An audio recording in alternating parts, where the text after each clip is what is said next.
You're 3 seconds into a 30-second commercial and your throat's already tight. Some mutt limping toward its owner, a kid handing over a crayon drawing, a stranger paying for someone's groceries, and boom, you're gone. Tears streaming, chest caving. Meanwhile, your own life, your actual heartbreak, stone cold. Nothing. You think something's off with you. Too soft for fake stories, too hard for your own. But here's what nobody tells you. This isn't a bug. It's a feature. Your nervous system isn't confused. It's brilliant. It found a loophole, a way to feel everything without risking anything. Because real tears, in your real life, those come with a price tag you learned not to pay. Maybe you cried once and got told to toughen up. Maybe your sadness made someone uncomfortable, angry, or distant. Maybe you were the rock everyone leaned on, so your own weight had nowhere to go. Somewhere along the line, your brain did the math. Showing pain equals danger. Vulnerability equals punishment. So you locked it down. But here's the thing. You still need to feel. Humans aren't built to run on autopilot forever. Emotion doesn't evaporate just because you ignore it. It builds, it ferments, it searches for an exit. And your system found one. Other people's stories. A commercial becomes a permission slip. A movie becomes a safe container. Someone else's grief. Someone else's reunion. Someone else's kindness. It becomes the vessel for everything you've been choking back. You're not crying for the dog. You're crying for the part of you that's been waiting years for someone to notice you're hurting too. This isn't weakness. It's not avoidance. It's survival-level emotional intelligence. You found a way to stay connected to your humanity without dismantling the armor you still think you need. Here's where it gets wild. When you watch that commercial, your brain knows it's fiction. It knows the stakes are fake. And that's exactly why it works. There's no aftermath.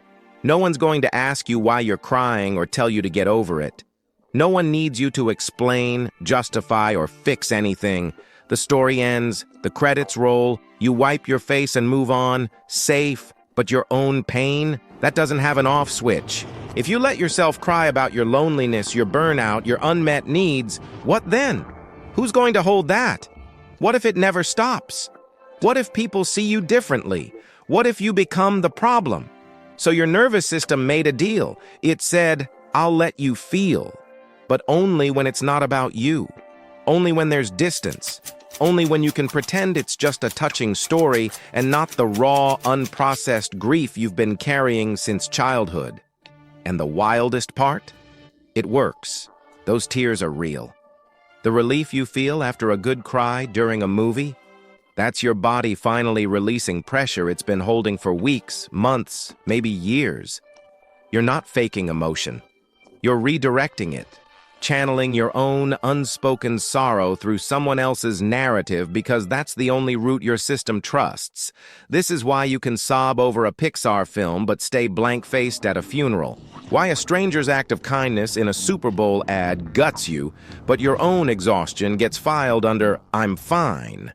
It's not that you don't care about your own life. It's that caring about your own life feels too dangerous, too exposing, too much.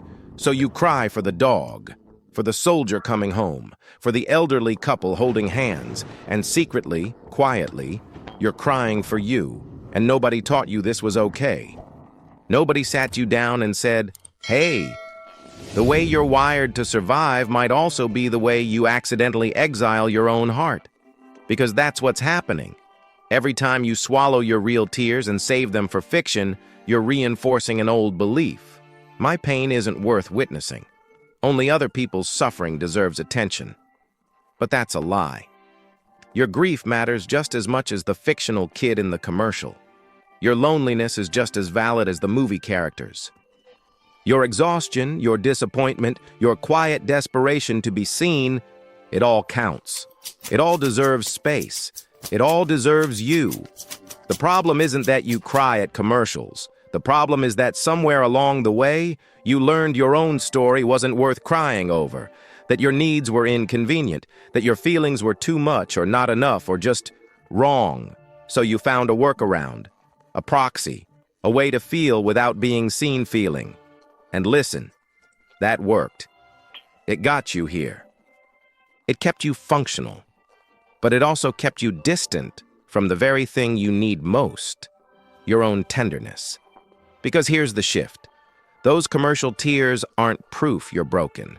They're proof you're still connected, still capable of empathy, beauty, heartbreak, still human underneath all that armor. The tears are there. The feeling is there. It's just been rerouted through someone else's pain because yours felt too unsafe to touch.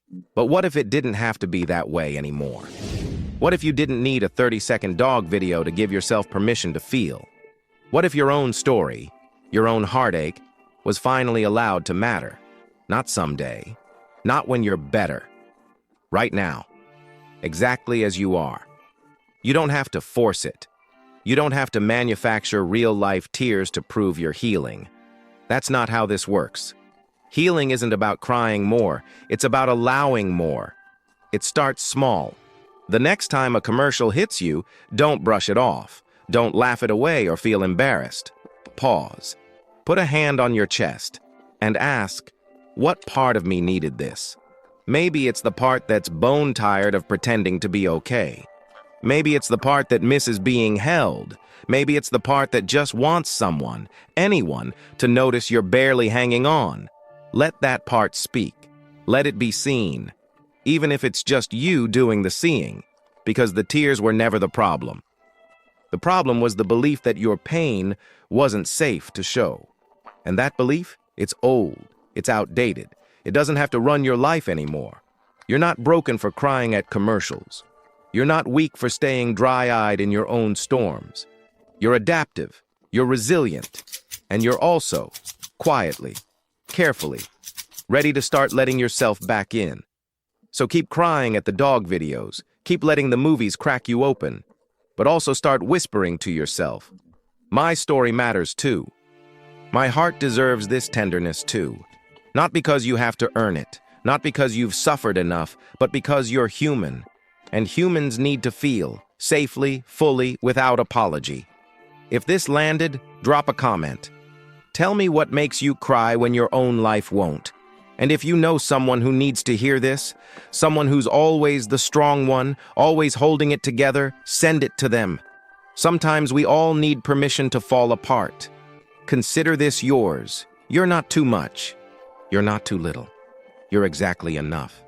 And your tears, commercial or otherwise, are proof you're still here, still feeling, still alive.